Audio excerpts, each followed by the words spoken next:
Shalom Bapak Ibu, saudaraku yang dikasihi oleh Tuhan Yesus Kristus.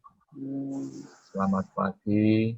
Pagi hari ini sebelum kita berdoa, kita akan mendengar kebenaran firman Tuhan. Kita akan melihat firman Tuhan di Matius pasal 6 ayat 9 sampai 13. Demikian firman Tuhan, Bapak Ibu Saudaraku, saya bacakan bagi kita semua. Karena itu berdoalah demikian, Bapa kami yang di surga, dikuduskanlah namamu, datanglah kerajaanmu, jadilah kehendakmu di bumi seperti di surga. Berikanlah kami pada hari ini makanan kami yang secukupnya, dan ampunilah kami akan kesalahan kami, seperti kami juga mengampuni orang yang bersalah kepada kami. Dan janganlah membawa kami ke dalam pencobaan, tetapi lepaskanlah kami daripada yang jahat.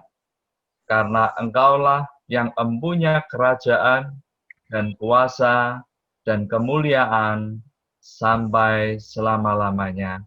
Amin. Bapak Ibu, saudaraku yang dikasihi oleh Tuhan Yesus Kristus, Tuhan Yesus mengajarkan doa yang demikian, yang barusan kita baca dan dengar bersama-sama, memiliki satu makna yang luar biasa ketika kita boleh merenungkannya di dalam hidup kita. Berdoalah demikian artinya sebagai satu petunjuk bagi setiap kita. Ungkapan Bapa kami yang di surga, satu pernyataan permulaan pemahaman kita di dalam doa, saudaraku, di mana kita menyadari bahwa kita memiliki hubungan dengan Allah sebagai Bapa kita. Kita punya satu kedekatan yang luar biasa, sehingga kita boleh memanggil Dia, Ya Aba, Ya Bapa. Kita boleh meminta kepada Tuhan seperti anak meminta kepada bapaknya. Kita bisa memohon seperti anak memohon kepada bapaknya. Dan kita mengerti, dikatakan Bapa kami yang di surga, yang berkuasa atas surga dan juga berkuasa atas bumi.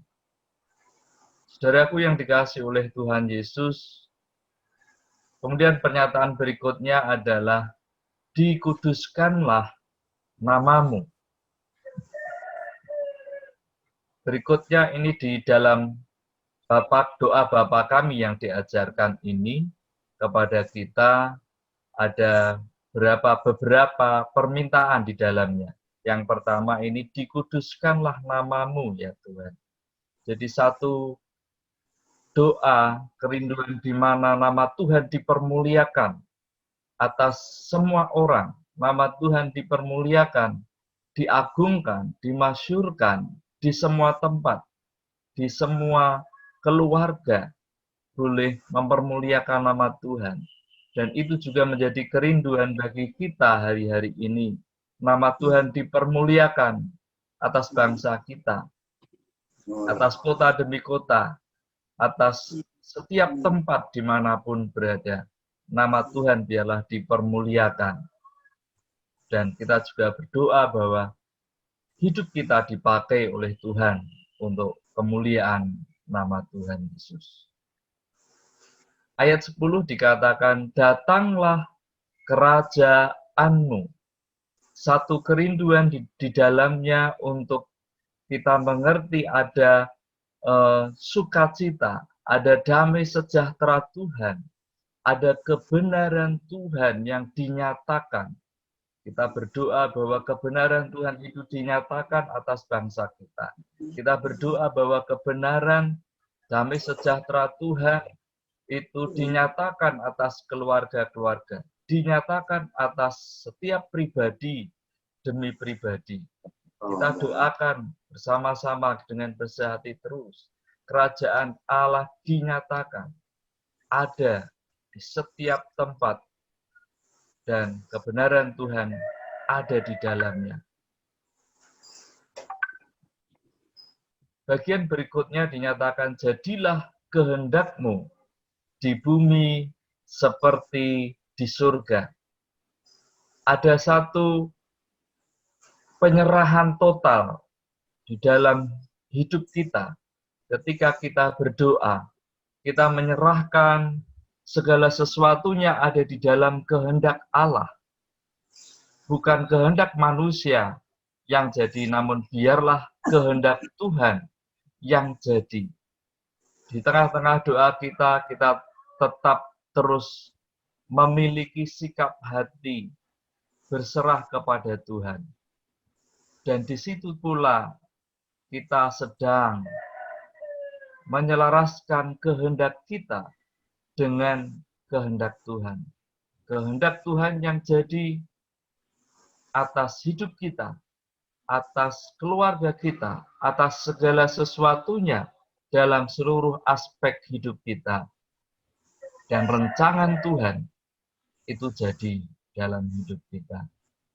Dan biarlah itu menjadi satu bagian di dalam doa kita yang boleh kita kerjakan setiap waktu dan setiap hari. Ayat 11 dikatakan, berikanlah kami pada hari ini makanan kami yang secukupnya. Saudaraku yang dikasihi oleh Tuhan Yesus Kristus, Tuhan Yesus mengajarkan untuk kita juga boleh meminta untuk kepentingan kita, ya, yang diselaraskan dengan kepentingan Allah, juga kebutuhan-kebutuhan kita. Dan kemudian dikatakan, beri kami pada hari ini makanan kami yang secukupnya. Dikatakan pada hari ini adalah satu sikap hati yang tidak khawatir untuk hari depan, untuk hari esok, bahwa kita mengerti hari lepas hari Tuhan memelihara kita, sehingga Tuhan mengajarkan untuk kita tidak perlu khawatir dengan hari setelah hari ini. Kita tidak perlu khawatir apa yang akan kita makan, minum, dan pakai untuk hari-hari selanjutnya.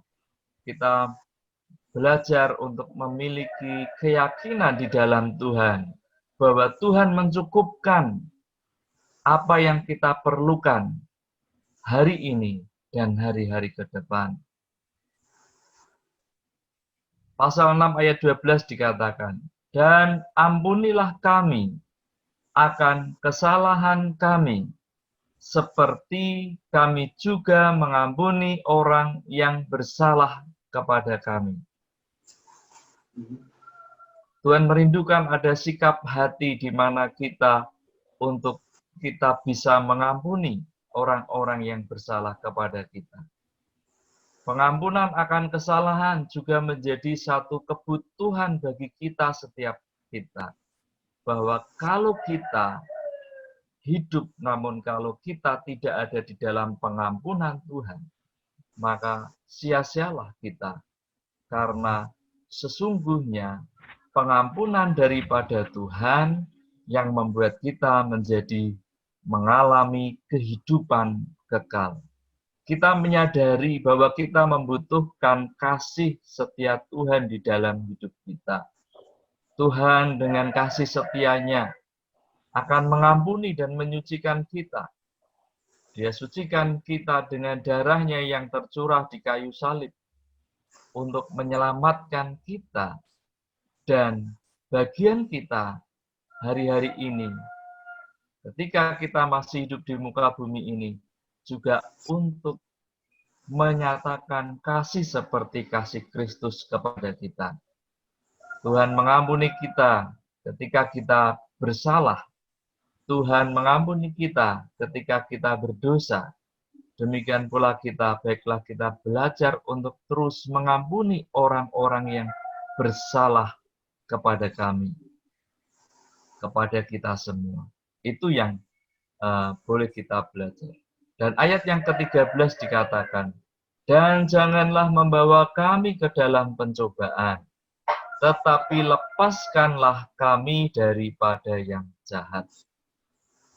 Kita perlu menyadari bahwa ketika kita ada di dalam permasalahan, pencobaan, satu pergumulan hidup, kita perlu menyadari untuk kita tetap pada iman percaya kita, sehingga kita boleh kuat dan menjadi umat pemenang. Kita boleh menang terhadap setiap pencobaan, setiap masalah, pergumulan yang kita alami. Oleh karena apa? Oleh karena kita tetap beriman di dalam Tuhan Yesus Kristus. Kita tetap memelihara iman percaya kita di dalam Dia. Bahwa di dalam Dia ada kekuatannya yang dicurahkannya, dilimpahkannya kepada kita. Di dalam Dia ada kekuatan untuk menanggung segala tekanan, pencobaan, masalah. Bahkan kita mengerti bahwa persoalan yang kita hadapi itu tidak akan pernah melebihi kekuatan kita. Dan kita percaya untuk masalah bangsa kita, masalah keluarga kita, masalah hidup kita, Tuhan menyertai kita, dan kita mampu menanggungnya karena ada Tuhan yang memimpin dan menyertai kita. Yang pada akhirnya adalah nama Tuhan dipermuliakan karena Engkaulah yang empunya kerajaan dan kuasa dan kemuliaan sampai selama-lamanya. Nama Tuhan dipermuliakan melalui hidup kita, melalui apa yang kita kerjakan. Kuasa Tuhan dinyatakan melalui hidup kita bersama. Haleluya. Amin. Mari kita berdoa, Bapak Ibu Saudaraku yang dikasihi Tuhan.